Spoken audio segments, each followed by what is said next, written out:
Amados irmãos, a paz do Senhor, aqui quem vos fala é o seu irmão em Cristo, Enomi Santos, e nós somos do grupo EBD Views Teologia Visual, cuja proposta é apresentar um estudo mais voltado para a criação de gráficos, de infográficos, de imagens, para que assim a gente possa ter uma melhor compreensão do assunto que é tratado, ok?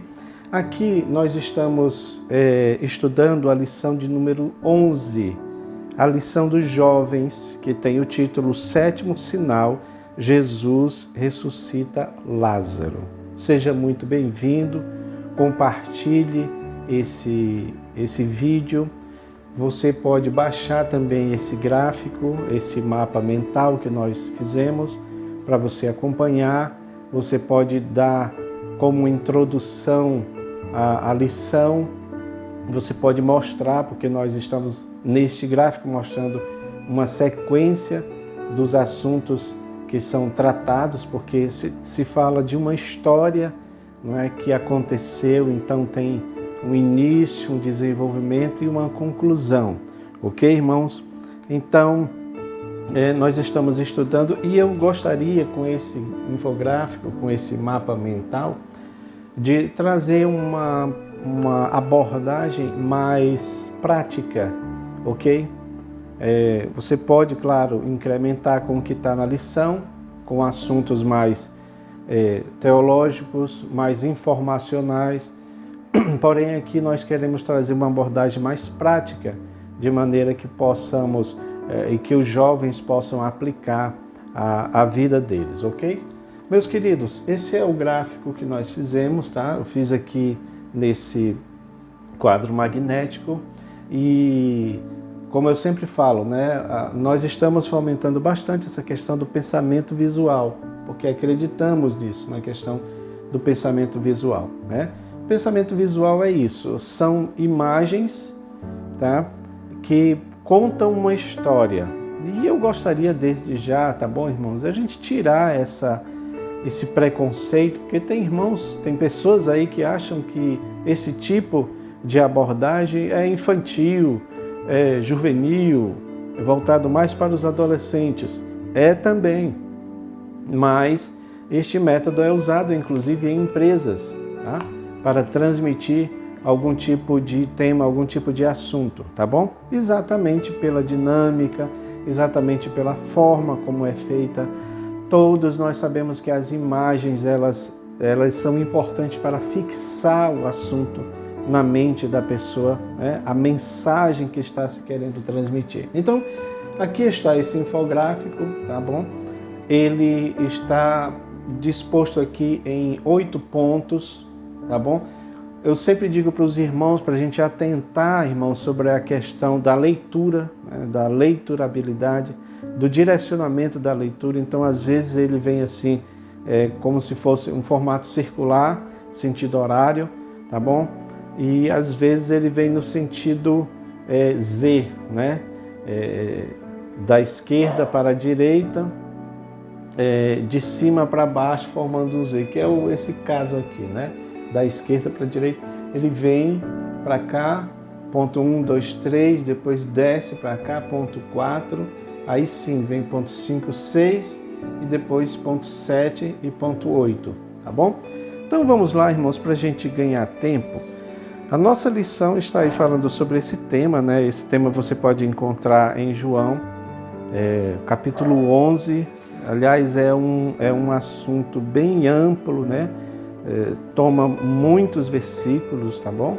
E é muito importante nós atentarmos para isso, porque esse sinal ele está falando principalmente da divindade de Jesus, porque nós temos aqui um Cristo que ressuscita mortos de 4 dias, inclusive, né? Então vamos lá, irmãos, acompanhando aqui o nosso assunto, tá?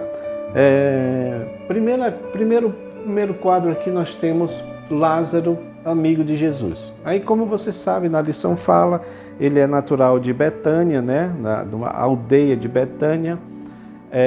O nome Lázaro significa Deus ajuda, era irmão de Marta e Maria, e era também amigo de Jesus, né? Eles tinham uma amizade e isso é algo importante, esse dado, né? Então, primeiro ponto aqui está falando de Lázaro, o amigo de Jesus. É importante. E depois a gente passa para a parte mais prática, a aplicação prática de tudo isso, tá? Então, aqui está falando de Lázaro, o amigo de Jesus. Você pode incrementar, claro, com mais outras informações a respeito de Lázaro. Jesus está distante em uma outra cidade e ele sabe, então, da notícia, porque o amigo de Jesus, ele adoece, né? Lázaro fica doente. E essa informação é então passada para Jesus. E lá onde Jesus está, ele fica sabendo de fato da doença de Lázaro, né? E Jesus então ele diz que Lázaro está, na verdade, dormindo. Os discípulos não entendem isso. Se está dormindo, vamos lá para acordá-lo. Mas Jesus diz claramente que ele estava morto, ou seja, que ele iria passar por esse processo da morte, né? E aqui que é importante, meus irmãos, nós entendermos isso, porque esse ponto 4 está falando do propósito da doença, não é? Por que ele iria ficar doente? Por que ele iria morrer? Então, qual é o propósito de tudo isso? Muito bem. Depois de 4 dias, depois de vários dias, Jesus está lá na cidade. Ele não vem de imediato, ele não vem logo para atender, porque ele estava lá fazendo um trabalho, certamente não queria interromper logo de imediato e também a distância, né? Muito bem. Aí, o ponto 5, nós temos aqui as demoras divinas. A gente aborda esse ponto, porque Jesus ele fica lá, né, demora ainda alguns dias na cidade onde ele estava. Depois disso, Jesus vem para ajudar o amigo, né? Para ajudar o seu amigo. Claro que quando ele encontra com uma das suas irmãs, ao ver Jesus, ela se prostra perante ele, né? E depois nós temos aqui nesse ponto 6 as objeções quanto ao milagre, porque Jesus estava ali para fazer o milagre, mas havia algumas objeções, inclusive das próprias irmãs, que chegaram a dizer, olha, ele já está enterrado há 4 dias, né? 4 dias. E claro, se ele estava enterrado há 4 dias, então ele estava cheirando mal, estado putrefato, né? O corpo já estava num estado assim avançado, provavelmente. Mas o que nos chama a atenção é essa ideia de dizer que está há 4 dias. Claro, era uma informação natural de dizer que ele estava morto há 4 dias, mas tinha lá aquela crença judaica de que se a alma de uma pessoa ficava no corpo até o 3º dia, e depois disso ela saía do corpo, ficando impossível a questão da ressurreição. E aí que chama a atenção, porque lembra que nós falamos aqui que esta doença, Jesus fala sobre isso, era para a glória de Deus. Então é claro que esse tempo em que Jesus demorou para chegar foi importante, porque apesar de para os familiares ser algo ruim, não é? Porque evidentemente eles devem ter pensado, por que ele não veio logo? As suas irmãs, por que ele não veio logo? Mas ele esperou esse tempo e hoje já é 4 dias que ele já está enterrado. A alma dele já não está mais no corpo. Então, evidentemente que ficava em tese mais difícil do milagre acontecer, né? Mas era um milagre grandioso, porque de fato o milagre maior não foi só a cura de Lázaro, não seria a cura de Lázaro, mas sim ele ser ressuscitado e ao quarto dia, visto que, conforme falamos, quarto dia, né, seria uma impossibilidade, já que a alma não estava mais no corpo. Então essa era uma crença judaica. Então ele já estava cheirando mal. São as objeções que às vezes se coloca em relação ao milagre, porque nós esquecemos que quem faz o milagre é o Senhor Jesus, não somos nós. Ele é que tem todo o poder, ele é que pode dar uma ordem ao morto de 4 dias e este morto responder à sua ordem, à sua voz. Meus amados, uma coisa que nos chama a atenção aqui é o choro de Jesus. Esse 7º ponto ele é importante, porque está falando aqui do choro de Jesus, né? Jesus chorou. Jesus chorou. Claro que quando está falando de Jesus, do choro de Jesus, está falando da tristeza dele, primeiro em ver o seu amigo morto, mas principalmente em sentir o que a morte causava nas pessoas, porque de fato a morte é algo terrível, não é? Se nós pudermos falar de uma palavra para definir a morte, a gente diria que a palavra é separação. O corpo, o espírito se separa do corpo. O corpo, indo para o túmulo, se separa da sociedade, se separa da família. Então, é claro que a morte causa esse tipo de situação, essa coisa desconfortável, essa coisa triste. Todos nós sabemos o que é que isso significa. Agora, Jesus também, ele chora porque ele sabe que ele vai passar por essa mesma situação, mesmo que ele não tenha culpa, mesmo que ele seja inocente, mas ele sabe que ele vai passar por isso, pela questão da morte. Então Jesus chorando é algo significativo, porque também mostra que o nosso Senhor, ele tem muito mais do que o que as pessoas chamam hoje de empatia. Ele se colocava no lugar, porque ele também morreu. Quando dizemos que Jesus morreu por nós, faz todo sentido. Ele não era para morrer por nós. Ele não tinha por que morrer por nós, no sentido de que ele não teve pecado nenhum, mas nós sim. Então a morte, ela é algo inerente ao ser humano pecador. É isso que é importante que a gente diga, não é, irmãos? Então, o choro de Jesus é muito importante e Jesus continua chorando também hoje, no sentido de interceder, no sentido de sentir as misérias. É por isso que ele é misericordioso. A palavra misericórdia significa isso, miséria do coração, misericórdia. Então ele sente a miséria do coração humano. Ou seja, ele sente o nosso sofrimento, ele sente a nossa dor. Jesus sentiu a dor de Marta e Maria, sentiu a dor dos familiares, sentiu a dor dos seus amigos. Jesus continua sentindo as dores.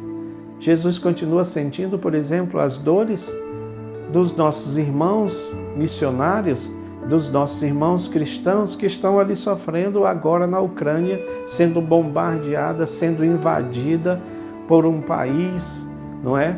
Por um homem que quer a todo custo implantar praticamente o seu regime. Então, irmãos, muita gente está sofrendo lá. Jesus também sofre, no sentido de sentir as nossas misérias, no sentido de interceder como sumo sacerdote que ele é. Tá bom? Então é importante que a gente diga isso. E aqui o 8º ponto para nós encerrarmos essa parte. Jesus dá aqui 3 ordens importantes. 3 ordens importantes. Primeiro, ele agradece a Deus, porque ele sabe que o Senhor Deus iria ouvi-lo na sua oração, mas ele manda que as pessoas tirem a pedra, né? Eu acho que dá para os irmãos observarem aqui, né? Fizemos aqui de uma maneira bem rústica, mas a ideia é mais ou menos essa, né? Era uma pedra que ficava no túmulo, ela era redonda, então ela poderia ser rolada, né? Poderia ser empurrada, mas Jesus manda que se tire a pedra. Isso é um fator importante.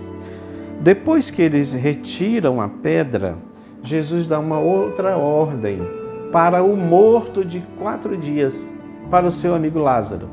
Lázaro, vem para fora.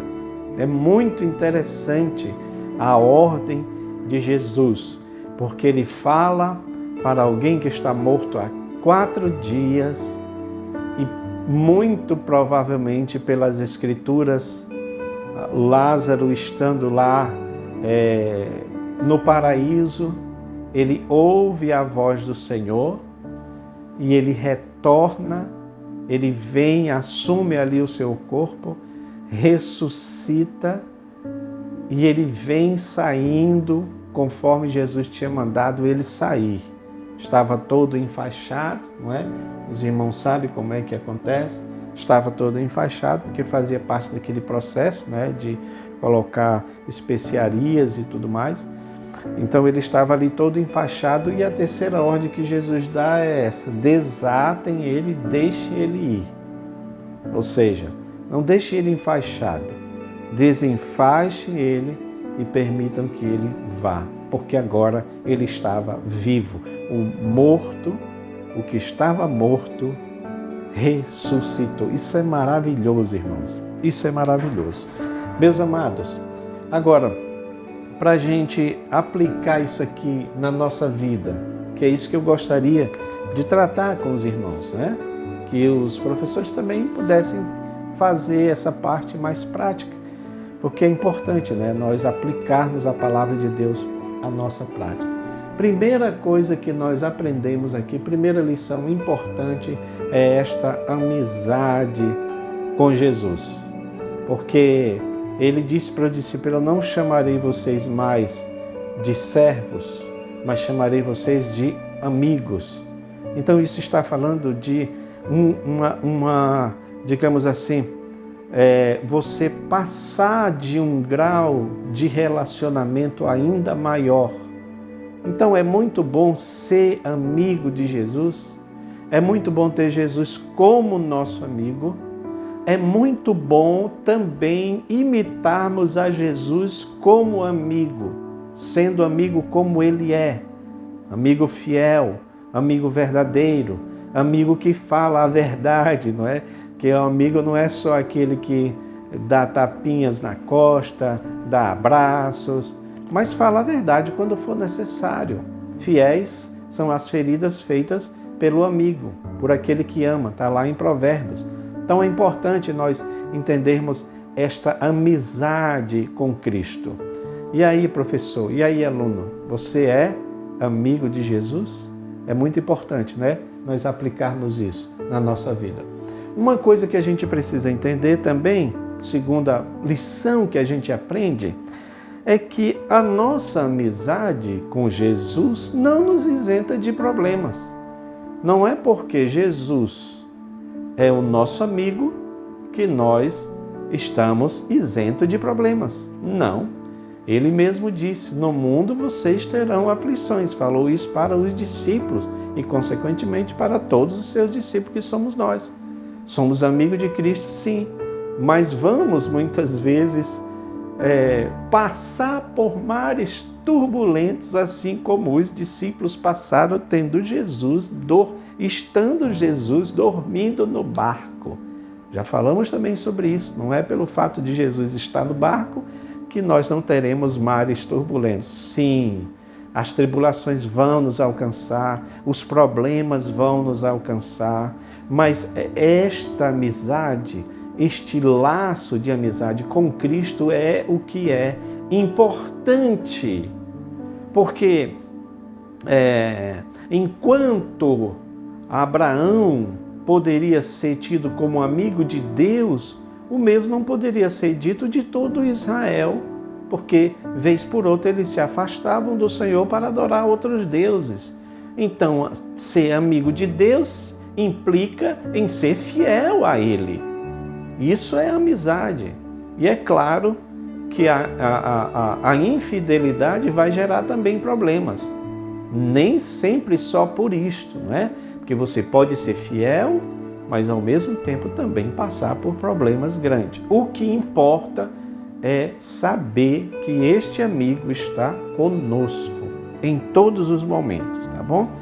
Meus amados, é importante que este amigo é aquele amigo que, apesar de nós passarmos por provas, por dificuldades, mas ele é aquele amigo que está disposto também a nos ajudar. É isso que a gente precisa entender. E o que a gente tem que fazer? Clamar a Ele, buscar a Ele. Quando os discípulos estavam naquela situação do barco e que eles buscaram os seus recursos para poder lutar contra aquela tempestade e não conseguiram, então eles foram acordar Jesus. Esta é a posição correta. Esta é a atitude correta. Devemos ir atrás de Cristo, devemos incomodar o Senhor, devemos buscar a ajuda do Senhor. Ele estava lá distante. Olha, vamos lá avisar para ele que o amigo dele está doente. Então, esta é a atitude importante que nós temos que ter. Ou seja, a solução real é buscar Cristo. Quem é que você busca quando a situação está difícil? Às vezes a gente busca recursos humanos, não é? E eu não estou dizendo que eles não são importantes, mas vai chegar um momento em que os recursos humanos vão falhar. Então, o amigo fiel, Jesus Cristo, está ali para nos ajudar. Isso é muito importante, tá bom? Outra coisa importante que nós aprendemos aqui, uma lição muito importante, é a questão das demoras divinas. Meus irmãos, às vezes a gente diz que Deus não demora, que Deus chega na hora certa, mas a gente tem vários textos na Bíblia que mostram que Deus tem um tempo certo para agir. E o tempo certo de Deus nem sempre é o nosso. Nós somos imediatistas, queremos as coisas logo, queremos as coisas para ontem, mas a gente precisa entender que nem sempre Deus vai agir na hora que a gente quer. Então é claro que haverá uma divergência do nosso tempo para o momento de Deus agir. Eu nem falo do tempo de Deus, porque Deus não tem tempo. Deus é atemporal, é eterno. Essa questão de tempo é para nós, que temos uma cronologia a seguir. Nascemos, crescemos, desenvolvemos e morremos. Estamos dentro de uma linha do tempo. Sabemos que vamos chegar ao final dela. Então, muitas vezes é isso que às vezes apressa, porque a gente quer as coisas logo, não é? Então, precisamos entender sim que Deus, em alguns momentos, Ele vai demorar, mas sempre entendendo que a demora de Deus é para um propósito maior, que é esta outra lição que a gente aprende. É para um propósito maior, ou seja, o milagre da ressurreição foi muito maior do que a própria cura de Lázaro. Então, Jesus não se preocupou em curar apenas Lázaro, mas ele estava querendo fazer um milagre maior, que era a sua ressurreição, provando inclusive a sua divindade. Isso é muito importante nós entendermos. Então, professor, aluno, esteja pronto aí para agir no tempo de Deus, esperar o tempo que Deus vai agir, porque com certeza Ele vai agir, tá bom? Então vamos lá. E aí uma outra lição que a gente aprende, meus queridos, é a questão das objeções. Porque muitas vezes Deus vai agir, Deus quer agir, mas nós colocamos empecilhos ao agir de Deus. E é claro que estes empecilhos estão relacionados com a nossa falta de fé. Crê somente e verás a glória de Deus. Jesus falou isso para elas, então elas precisavam acreditar que o Senhor ia fazer.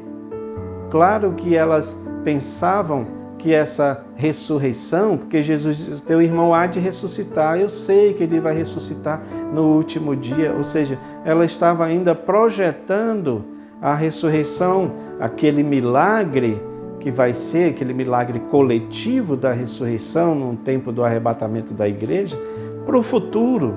E Jesus estava querendo dizer que ele iria operar naquele momento ali. Então precisava crer.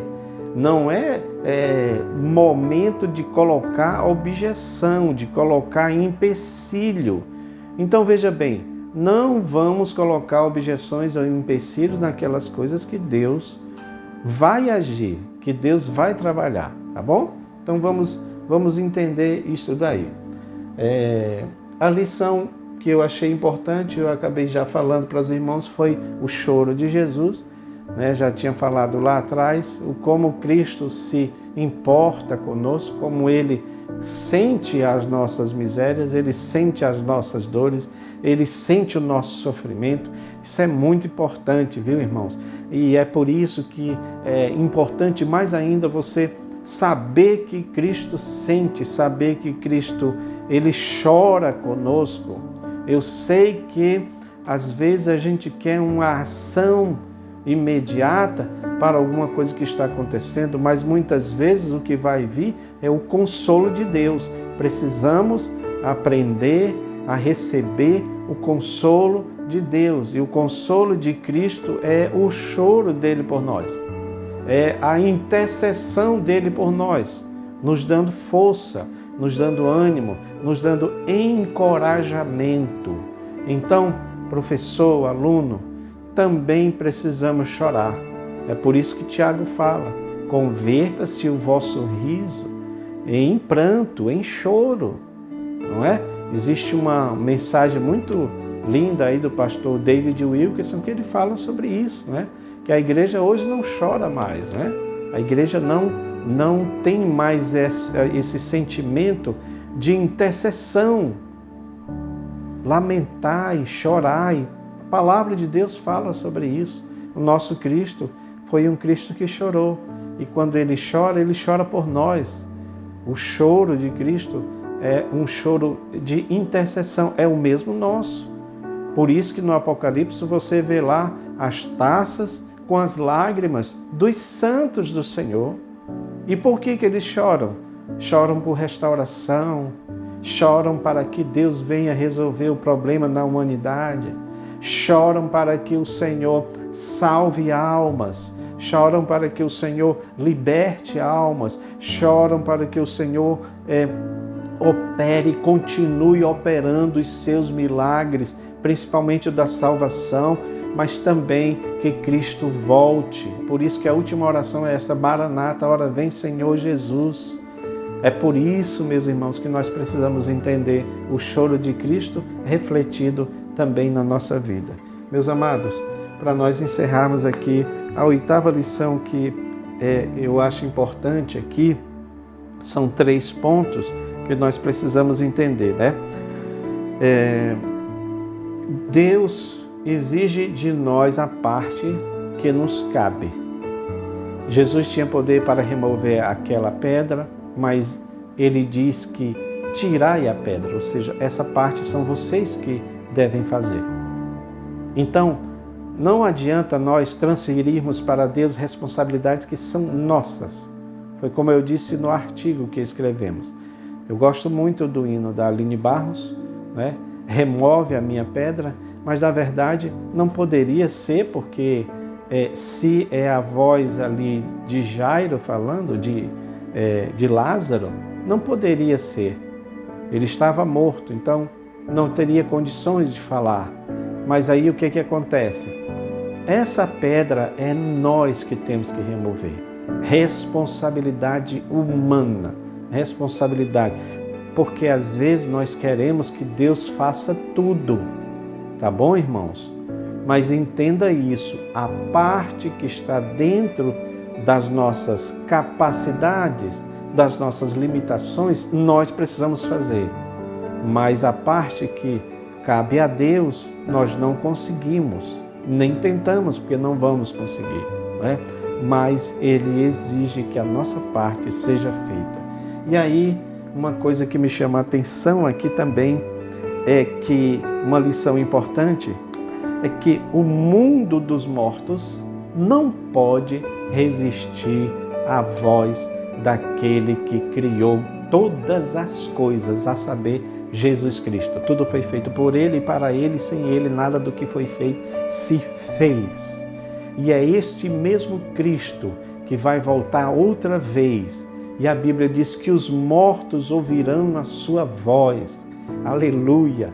Então, o que aconteceu com Lázaro é uma pequena demonstração do que vai acontecer com a ressurreição de todos os fiéis, porque o Cristo, o Verbo vivo, aquele que falou e aconteceu, este mesmo, com a sua voz, ressuscitará a todos para o encontro do Senhor nos ares. Então é muito importante nós acreditarmos nisso, porque isso está falando especificamente também da divindade do Senhor Jesus, né? Muito importante. Então, quando ele deu a ordem, Lázaro veio. O mundo dos mortos não vai resistir. Os mortos não vão resistir à voz do Senhor quando ele chamar por eles naquele dia da ressurreição, né?